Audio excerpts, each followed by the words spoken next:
So my name is Jorge. I've worked as a contributing author for the Atlas chapter. And in particular, I've been working on the Interactive Atlas, which is a novel tool of the IPCC report. And I will try to explain you all in what consists in this 10-minute talk.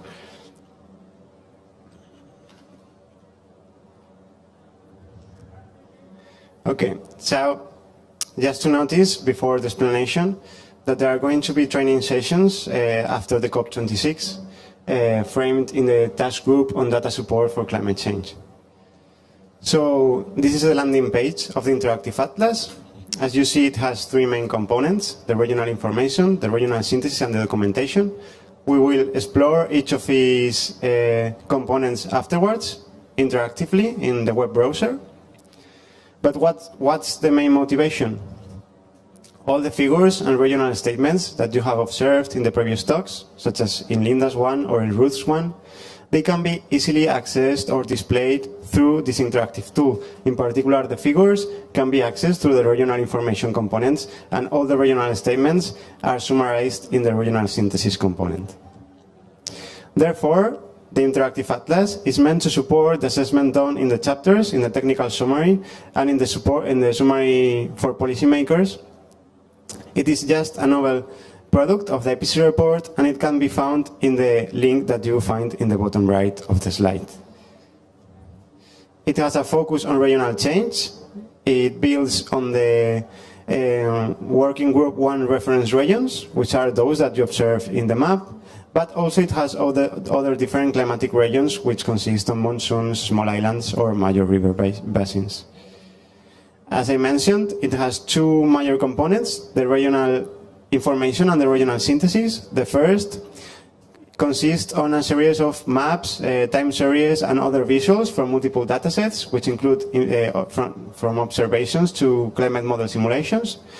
And the other one, the regional synthesis, explores different confidence statements for different climatic impact drivers, which, as you have already observed in the other talks, are categorized based on different criteria, which you see there: heat and cold, wet and dry, wind, and so on.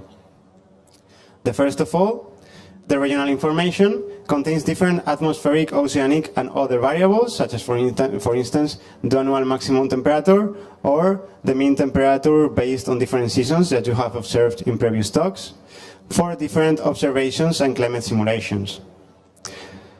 It has two different interfaces: a simple one, which is meant for decision makers median teaching, and it allows you to explore these variables based on different global warming levels and display this information on different maps, time series, or even tabular information.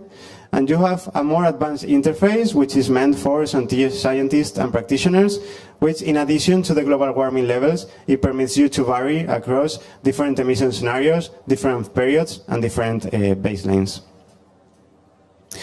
The second component, which is the regional synthesis, contains actually all the information of the table 5 of the technical summary, and you have all the list contains information of these climatic impact drivers that you have listed there.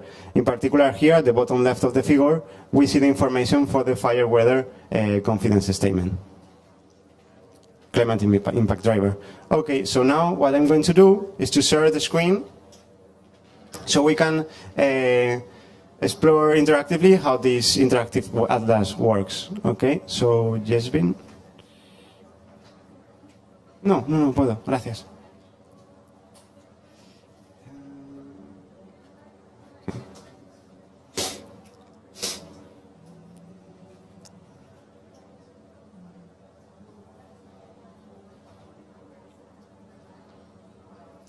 Okay. It has a little bit of delay in the cursor, but I think it will be okay. So this is the landing page of the Interactive Atlas. You see there the link. If you put here in your web browser, you access the page. These are the two main components, and we are going to start with the regional synthesis one. So if we click here, we go through the regional synthesis. We have three different ways to display the information contained in the regional synthesis component. So I think if we click here on the map, what it does is to display different confidence different degrees of confidence for these climate impact drivers. Now we are seeing the mean air temperature, but we could explore different ones, such for instance, the fire weather one, which was the one that we displayed in the slide. So you have these confidence statements for different projections, but you could also display the values based on the past trends. So in this case, you are seeing one particular climate impact driver over the entire world, but you could also visualize the information for these climate impact drivers, all the climate impact drivers based on different regions of the world. So in this case, if we go down, we have the North America regions. So if we click here, for instance, for Northern Central America, we have a summary of the climate impact drivers and their confidence statements. The last visualization tool, which is the combinations one, it allows you to include different climate impact drivers on a single map for the entire world. So in this case, we are just seeing the fire weather one, but if we click here in the others, for instance, aridity, landslide, okay, you see how different colors appear in the hexagons. Each hexagon represents a different region of the world. So we can go up to 6 climate impact drivers, and we could obtain, like in a single map, the visualization of these variables. So we are going to go back to the landing page. We click here, back. Well, maybe just in case I have it here.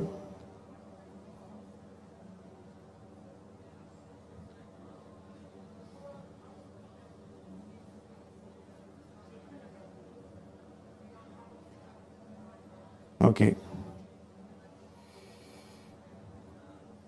So now we are going to take a look at the regional information component, and we are going to click on the advanced interface.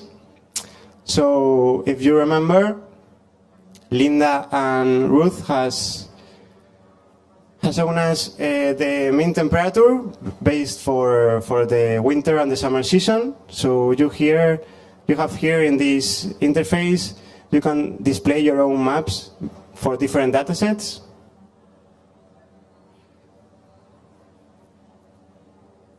The internet is not going so well today, so takes a little bit.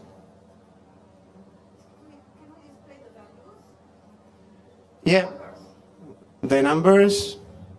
Sorry? Can we display the values, the numbers, in addition to colors? It would be great to display the number and to say it increases twice or it increases fivefold. We can see the information. We can compute the change or the value of the model particular model we are seeing. In this case, I think it is a change with respect to a baseline period that you have here, which is 1850 and 1900. There would be a breakout group room afterwards, so in case you have any questions, you can just put them in.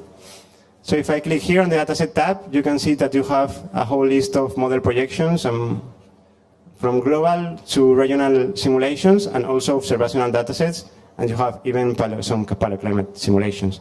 In this case, we have semi-IPCC ones, but if we click here on the variable tab, we have different atmospheric, ocean, and other variables. For instance, Linda and Ruth previously displayed some maps with the mean temperature, so we are going to keep it and be able to reproduce the figures that they've shown previously. Here we can select between different warming levels, different periods, different emission scenarios, and different baselines. And here you can see change and value. So instead of just displaying the change based on a baseline period, you could also click here and display the value for this particular dataset and emission scenario. And lastly, here if we click on the season,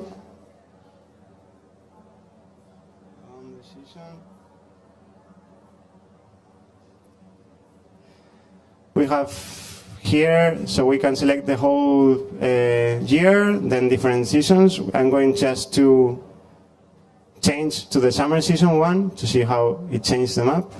Okay, so it takes a little bit of time to load, but the map has changed accordingly to this particular season. And we can obtain particular information for a given region. In this case, I'm going to select this one of North America. So if I click here, then appears some regional information that can be displayed based on time series. So we have here the temporal evolution of the mean temperature up to the 2100. But we could also display information for this region of North America, for instance, for the annual cycle. We could obtain it here. Well, in this case, it does not seem that there's a very pronounced cycle, but and we can also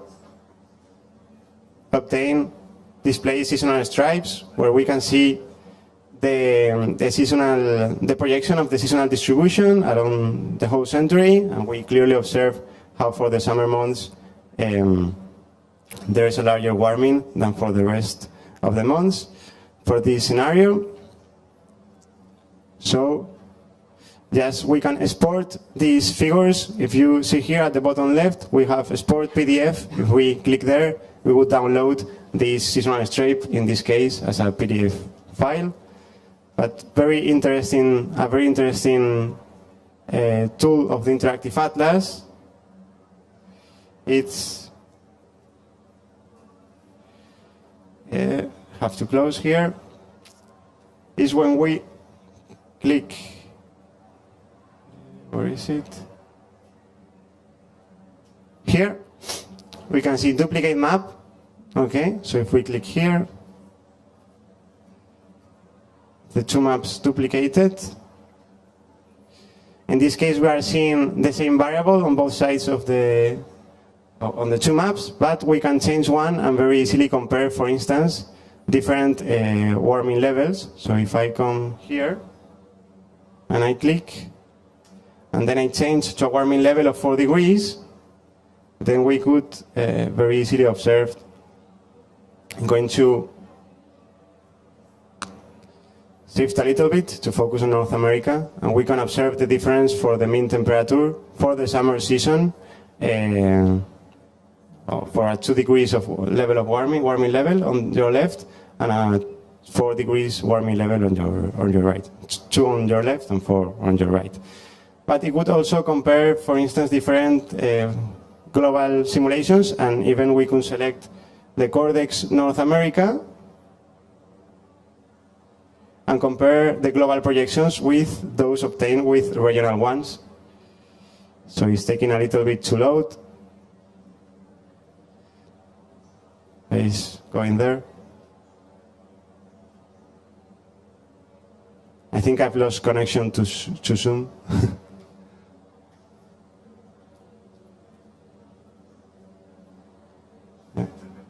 Yeah. Well, anyway, you see on your left we have semi-6, which is around 1 degree of spatial resolution, I think.